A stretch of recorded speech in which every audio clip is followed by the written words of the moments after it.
ప్రజల భద్రతే ప్రభుత్వ లక్ష్యమని వీధి కుక్కల నియంత్రణకు కట్టుదిట్టమైన చర్యలు తీసుకుంటూ 12,000కు పైగా కుక్కలకు వ్యాక్సినేషన్ పూర్తి చేశామని రాజమండ్రి నగర ఎమ్మెల్యే ఆదిరెడ్డి శ్రీనివాస్ అన్నారు. రాజమండ్రి నగరంలో వీధి కుక్కల నియంత్రణ ప్రజల భద్రతే లక్ష్యంగా ప్రభుత్వం కట్టుదిట్టమైన చర్యలు చేపడుతోందని రాజమహేంద్రవరం సిటీ ఎమ్మెల్యే ఆదిరెడ్డి శ్రీనివాస్ తెలిపారు.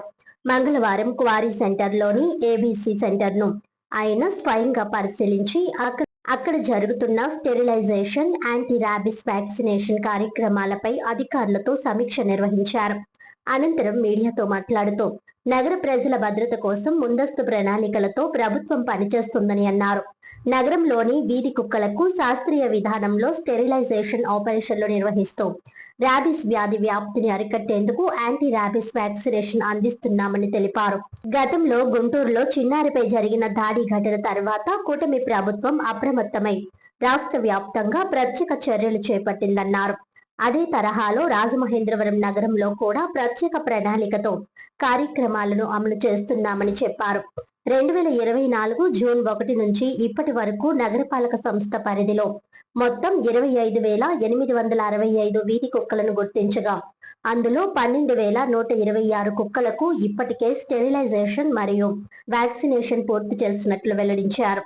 ఇంకా మిగిలిన 3,739 కుక్కలకు త్వరితగతిన వ్యాక్సినేషన్ పూర్తి చేయాలని అధికారులను ఆదేశించినట్లు తెలిపారు.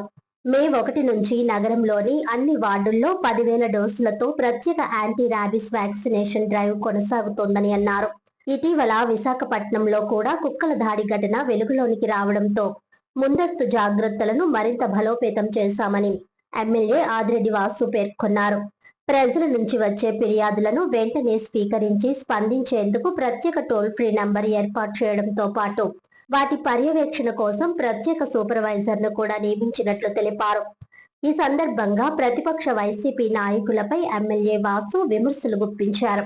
5 ఏళ్ల పాలనలో పశువైద్య ఆసుపత్రులను పట్టించుకోని వారు ఇప్పుడు సోషల్ మీడియాలో పెద్ద పెద్ద వ్యాఖ్యలు చేస్తున్నారని మండిపడ్డారు. కూటమి ప్రభుత్వం అధికారంలోకి వచ్చిన తర్వాతే సిఎస్ఆర్ నిధులతో పశువైద్య ఆసుపత్రికి ఆధునిక పరికరాలు అందించామని చెప్పారు. వేసవి తీవ్రత పెరుగుతున్న నేపథ్యంలో మూగజీవాలు, ముఖ్యంగా వీధి కుక్కలు అసహజంగా ప్రవర్తించే అవకాశం ఉందని హెచ్చరించారు. పిల్లలు కుక్కలను రెచ్చగొట్టకుండా తల్లిదండ్రులు జాగ్రత్తలు తీసుకోవాలని సూచించారు. నగరంలో ఎక్కడైనా వీధి కుక్కల సమస్య తీవ్రంగా ఉంటే వెంటనే టోల్ ఫ్రీ నంబర్ 7093921991 కు సమాచారం అందించాలని అధికారులు తక్షణం చర్యలు తీసుకుంటారని తెలిపారు. నాయకులు మధ్య రాంబాబు, కొయ్యల రమణ, అగురు ధనరాజ్, దుత్తరపు గంగాధర్, కేబుల్ మురళి, పేసరి చిన్ని, కానేటి ప్రభు, మోతా నాగలక్ష్మి, నగరపాలక సంస్థ అధికారులు తదితరులు పాల్గొన్నారు.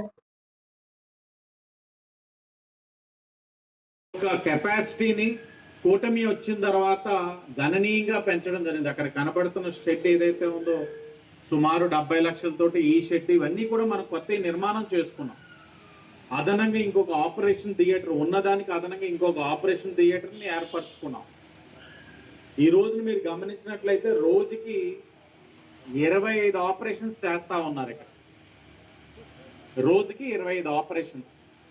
ఒక రోజులో అవుట్డోర్ వ్యాక్సినేషన్ 100 కుక్కలకి చేస్తా ఉన్నారు. అంటే అవుట్డోర్ వ్యాక్సినేషన్ 100 కుక్కలకి చేస్తా ఉన్నారు.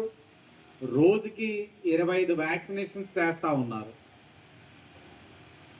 అలాగే ఇంకా మేము చూసినట్లయితే సుమారుగా ఇంకా ఒక 13,000 కుక్కలు కనబడతా ఉన్నాయి.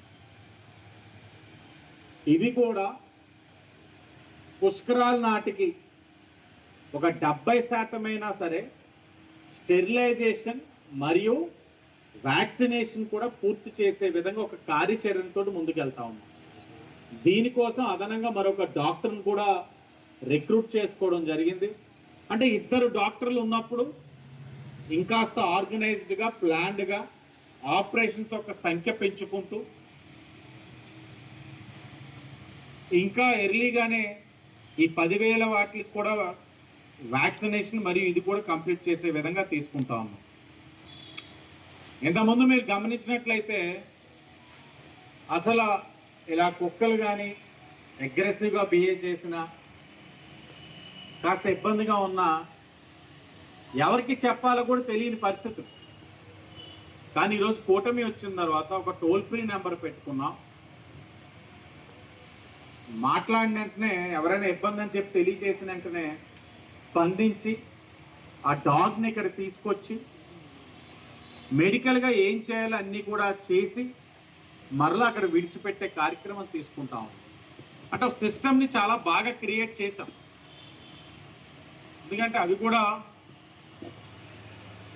ఒక మూగజీవాల పట్ల కూడా మనం చాలా బాధ్యతగా చేసే వాటిల్లోని వాటికి కూడా ఎక్కడ ఇబ్బంది కలగకుండా చేయాలి. ఎక్స్క్లూజివ్గా దాని మీద ఒక సూపర్వైజర్, ఒక టీంని కూడా ఏర్పరిచాం, ఫీల్డ్ టీం. వాళ్ళు కూడా ప్రజలతో ఎలా మాట్లాడుతున్నారు అన్నది కూడా ఎప్పటికప్పుడు పర్యవేక్షించుకుంటా ఉన్నాం. ఈ మధ్యకాలంలో యానిమల్ లవర్స్తో మీటింగ్ పెట్టుకున్నప్పుడు ఎంహెచ్ఓ గారు ఇక్కడ ఉన్న డాక్టర్స్తో వాళ్ళు కొన్ని సూచనలు ఇచ్చారు. ఈ డాగ్ క్యాచర్స్ ఎవరైతే వెళ్తా ఉన్నారో పబ్లిక్తో కాస్త పొలైట్గా మాట్లాడట్లేదు అన్నప్పుడు తక్షణమే వాళ్ళని మార్చి పబ్లిక్తో చాలా పొలైట్గా మాట్లాడాలని అక్కడికక్కడే యానిమల్ లవర్స్ ఇచ్చిన సూచనలకి పరిష్కారం కూడా చూపించడం జరిగింది. నా పేరు గోపికాంత్. నేను animal welfare board of India ఏదైతే సెంట్రల్ గవర్నమెంట్ స్టాట్యూటరీ బాడీ ఉందో దానికి జిల్లా ప్రతినిధిని. ముందుగా నాకు రోజు ఒక అడ్వకేట్ కింద కూడా, ఒక యానిమల్ వెల్ఫేర్ లీగల్ అడ్వైజర్ కింద కూడా చాలా ఊర్ల నుంచి, చాలా చోట్ల నుంచి ఇష్యూస్ వస్తాయి, ప్రాబ్లమ్స్ వస్తాయి. కానీ నేను చెప్పేది ఏంటంటే రాజమండ్రిలో మన ఎమ్మెల్యే గారు ఇంత టైం పెడతాం ఇంకెక్కడ నేను ఎవరి దగ్గర చూడలేదు. అది మన అదృష్టంగా భావించాలి. ఎందుకంటే ఏ రకమైన ఇష్యూ ఉన్నా ఆయన దగ్గరికి తీసుకెళ్తే వెంటనే ఒక సొల్యూషన్ అనేది వస్తుంది. దీనికి చాలా కృతజ్ఞతలు తెలపాలి. ఎందుకంటే నాకు వచ్చే సమస్యలు ఆంధ్రానే కాదు, తెలంగాణ కాదు, మిగతా సౌత్ స్టేట్స్లో కూడా వస్తున్నాయి. కానీ ఇంతగా ఒక ఎమ్మెల్యే గారు యానిమల్ బర్త్ కంట్రోల్ మీద ప్రెస్ మీట్లు పెడతాం కానీ, వాటి యొక్క ఏబీసీ సెంటర్ మీద దృష్టి పెట్టడం కానీ నేను ఎక్కడా చూడలేదు. ఇది మన అదృష్టం. వాసు గారు నిజంగా కృతజ్ఞతలు తెలపాలి ఈ విషయంలో. అలాగే ఇంకో విషయం ఏంటంటే, కుక్కలు చిన్నపిల్లల్ని ఎందుకు అటాక్ చేస్తున్నాయంటే వాళ్ళ యొక్క హైట్ని బట్టి, చిన్నగా ఉంటారు వాళ్ళ హైటు, వాళ్ళకి నార్మల్గా ఆకతాయికతనంగా పరిగెడటమో లేదా ఏ కళ్ళల్లో కళ్ళు పెట్టి ఏదో చేయటం, కొంచెం కవ్వించటం వల్ల ఆ హైట్ వాళ్ళకి అటాకింగ్కి ఈజీగా ఉంటుంది. కాబట్టి తల్లిదండ్రులకి ఒకే సూచన, సమ్మర్ టైంలో కానీ అసలు పిల్లల్ని బాధ్యతగా బయటకి రోడ్ల మీద వదలకండి. ఎందుకంటే కుక్కలనే కాదు, ఏ రకమైన ఈరోజు వెహికల్స్కి అయినా యాక్సిడెంట్లు అవ్వచ్చు. దయచేసి మీ దీంట్లో ఎమ్మెల్యే గారు మేము ఒకటి కోరుకునేది ఏంటంటే, మాకు కొంచెం గవర్నమెంట్ స్కూల్స్లో అవేర్నెస్ ప్రోగ్రామ్కి అవగాహన కార్యక్రమం కల్పిస్తే మేము కొంచెం కుక్కల పట్ల ఎలా ప్రవర్తించాలి, అవి మన మీదకి ఎదురుదాడి చేస్తున్నప్పుడు మనం ఎలా ఉండాలి అన్నది World Health Organization guidelines ఉన్నాయి.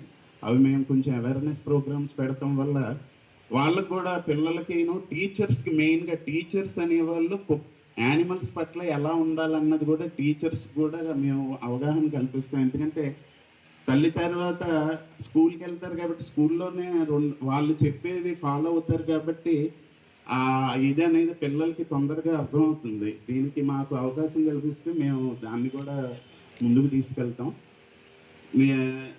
మరొకసారి ఎమ్మెల్యే గారికి ధన్యవాదాలు తెలుపుకుంటాం. ఇదివరకు ఏమొచ్చినా ఎవరి దగ్గరికి వెళ్ళాలా అనుకునేవారు, ఈరోజు ఎమ్మెల్యే గారు నిజంగా ఆయన చూపించే ఏదైతే ప్రోత్సాహం ఉందో యానిమల్ లవర్స్కి, ఆయన ఒక యానిమల్ లవర్ కింద ఆయన అర్థం చేసుకోగలరు ఇష్యూస్ని. దీనికి మాకు చాలా అదృష్టంగా భావిస్తున్నాం. నేను ఒక జిల్లా రిప్రజెంటేటివ్ రాజమండ్రిలో ఉంటాం, అది నాకు ఇంకో అదృష్టంగా భావిస్తున్నాం.